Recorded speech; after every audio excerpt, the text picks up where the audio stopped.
Here's a leadership tip from Jesus' example in the area of coaching. Jesus used questions to coach his team to discover essential truths. So one of the tools that Jesus used to train his disciples wasn't just telling them, but he asked them questions. And questions is a key component of coaching. In fact, it's one of the things that makes coaching different from mentoring or training is asking questions. So on occasion with his disciples and other seekers, Jesus intentionally asked questions to lead them and help them discover the answer for themselves.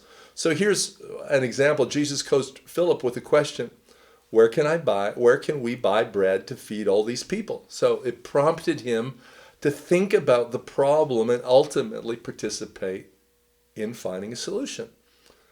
He asked his disciples what people were saying about him. Hey, what do people say? Who do people say that I am?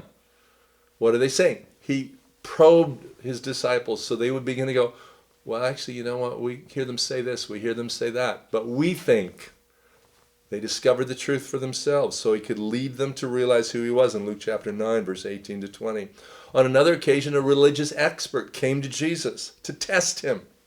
But rather than answer him, Jesus responded with a question, a series of questions and a story, actually, that led the conversation until the religious expert understood and reached the conclusion that Jesus knew he should.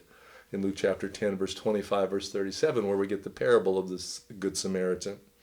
Jesus used probing questions to help people or get people to make a decision in Luke chapter 4, 46 to 40.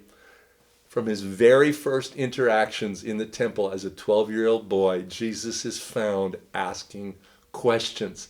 Jesus is the ultimate coach in asking questions. As leaders, we want to ask questions more than we give answers. So we should establish ourselves in a position and a posture where we're asking questions of our team more than what we are giving them answers. Because a great coach draws the answers out of people rather than giving them the answers, helps them discover the answers for themselves. That's what Jesus did, and that's what a great leader does.